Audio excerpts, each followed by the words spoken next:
The phone shattered the silence of the empty house like a gunshot in the dead of night.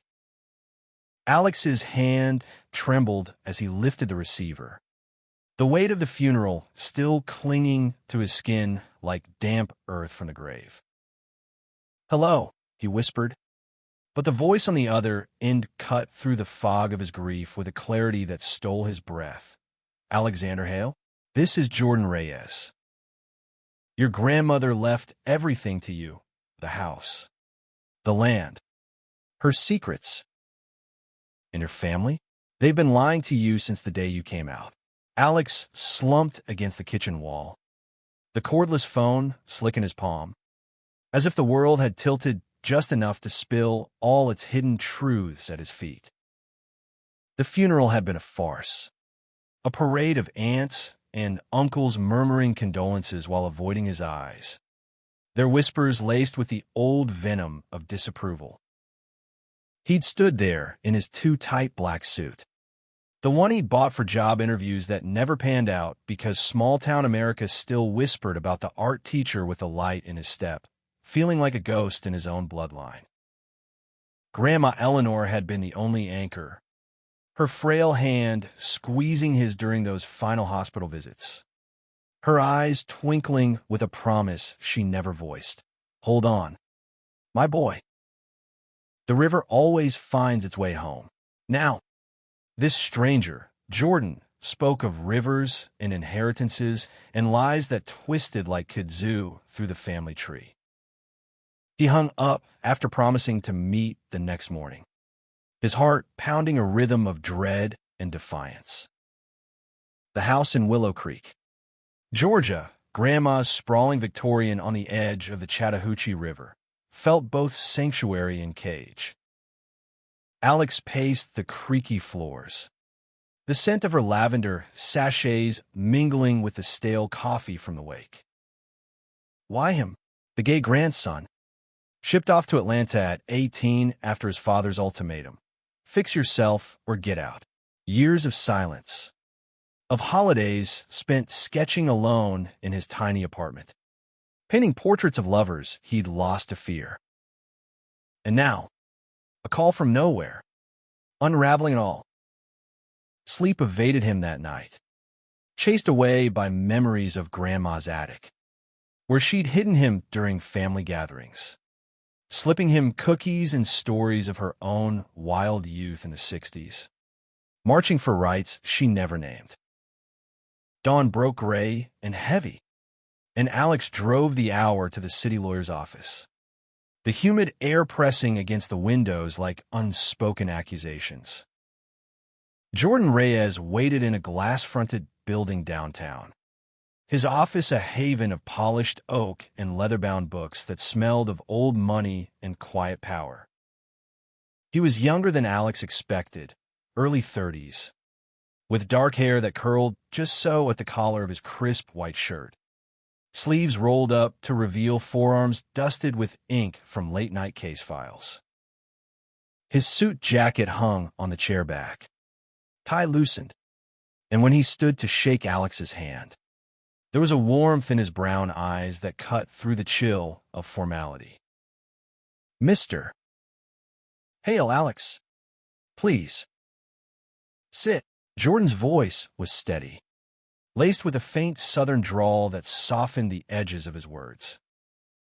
He slid a manila envelope across the desk, thick with papers that rustled like dry leaves. "Eleanor Hale was my client for 20 years. She trusted me with more than her estate." His gaze held Alex's, not pitying, but searching, as if he saw the fractures beneath the skin. Alex's fingers itched to open it, but fear rooted him. What if it was pity money, a consolation for the family black sheep? "Tell me straight," Alex said, his voice cracking like thin ice. "Why me? They all hated that I'm." He couldn't say it. Not here. Not to this stranger who looked at him like he was whole.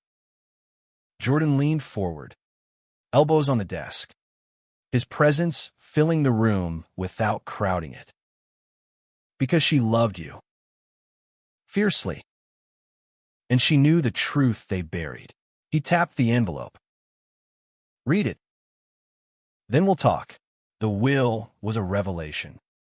Page after page of deliberate clarity. The family home.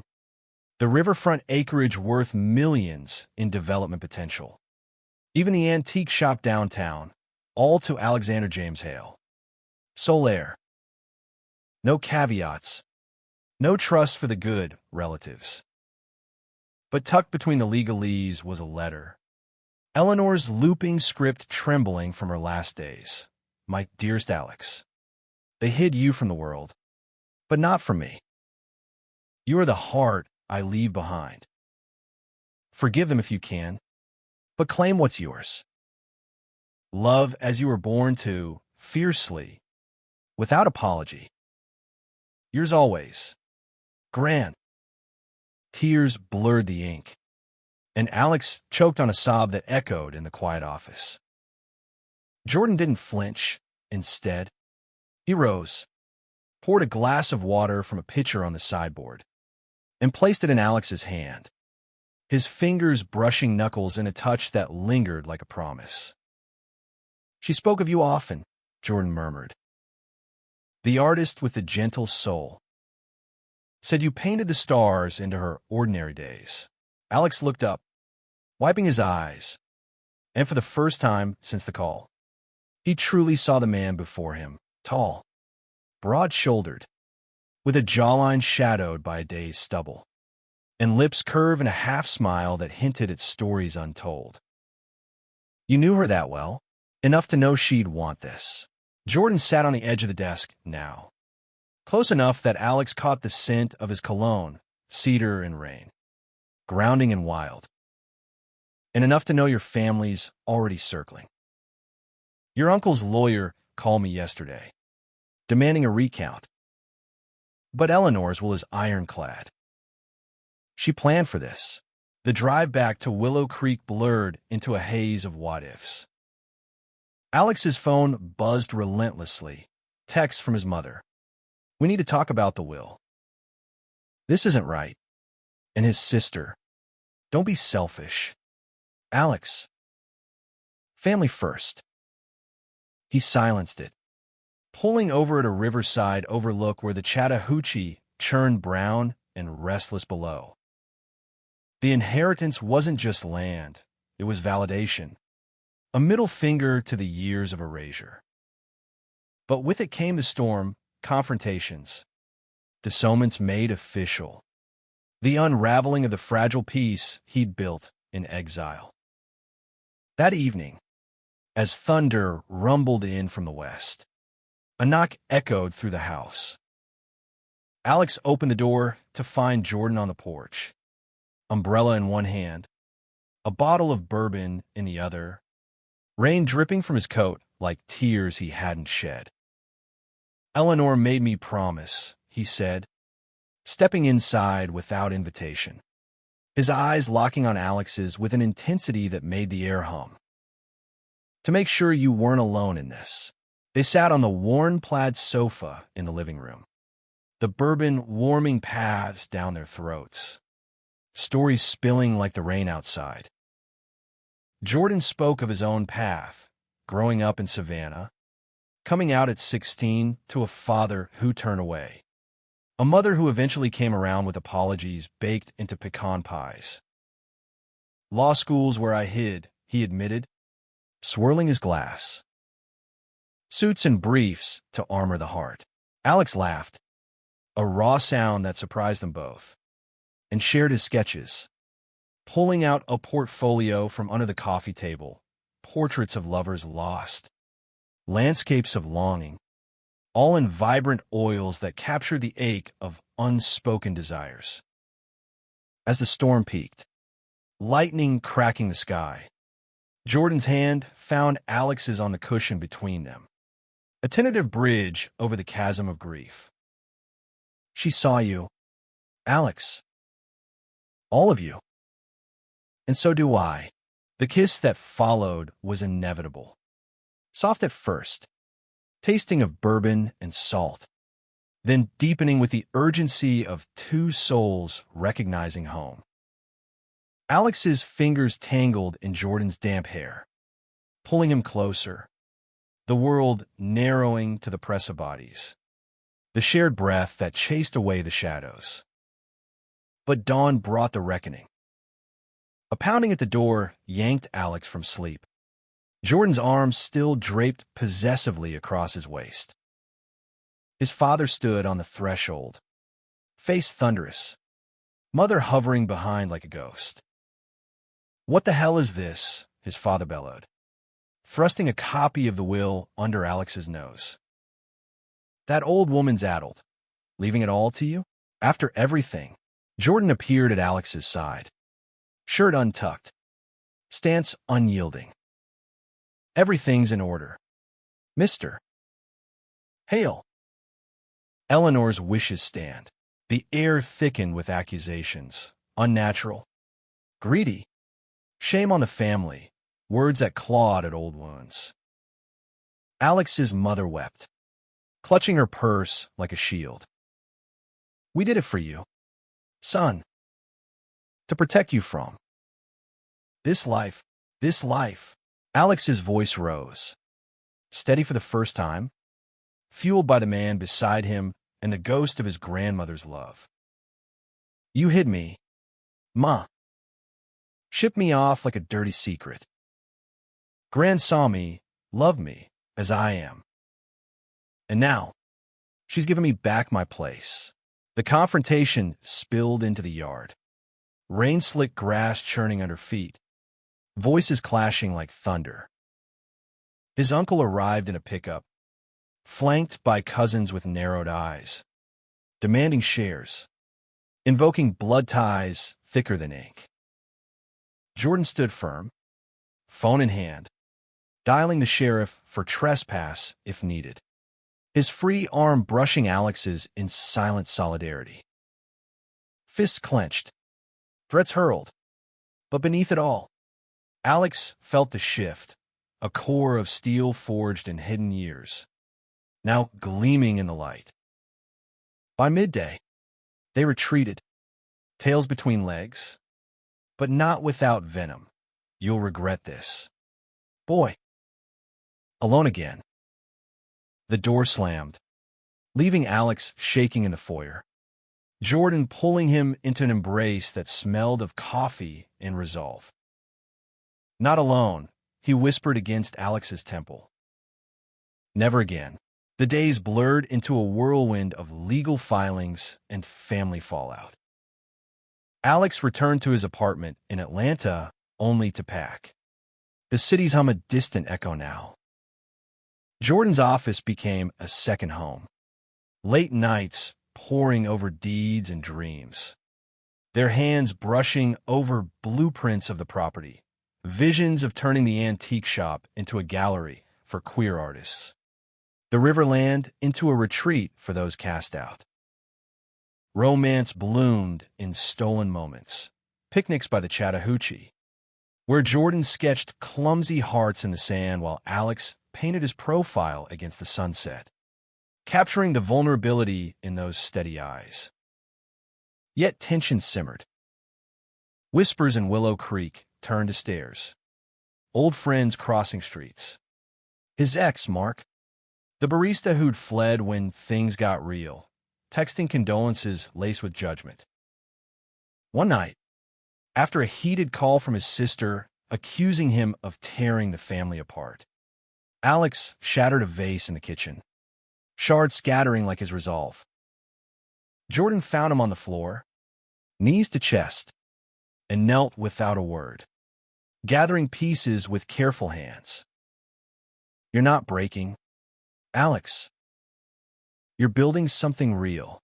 Their love deepened in the quiet hours, bodies entwining under Grandma's quilt, whispers of futures amid the creak of floorboards. Jordan confessed his fears, a career built on hiding his heart, clients who'd balk an openly gay lawyer. "But you make me brave," he said, tracing Alex's collarbone with lips that promised forever. "Alex, in turn, shared his terrors of unworthiness, the inheritance feeling like borrowed light. "What if I'm not enough for us?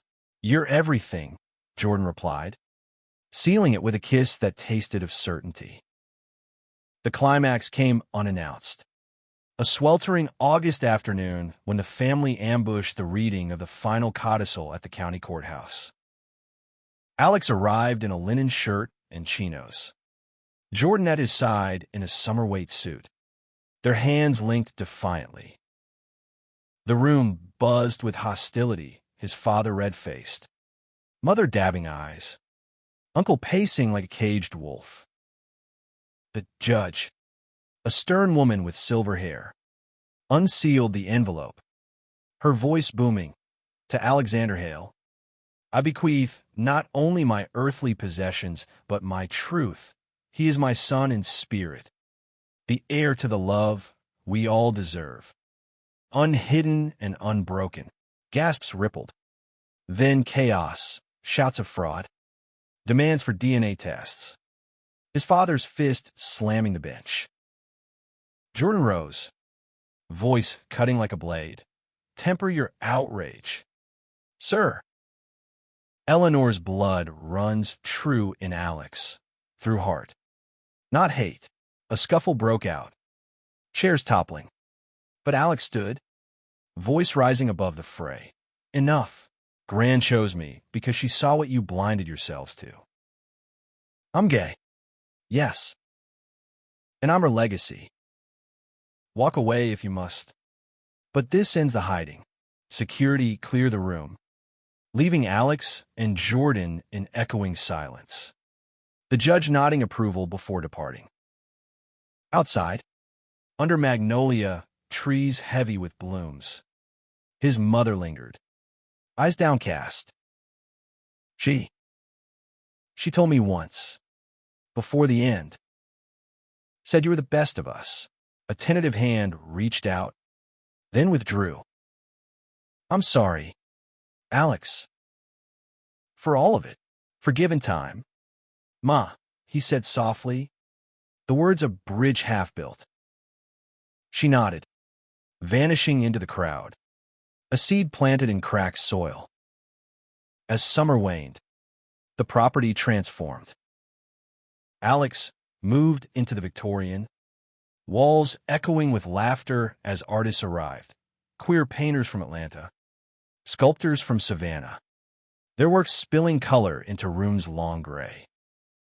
Jordan commuted, his firm warming to the man who lit up in Alex's presence. Cases won with a fire born of love.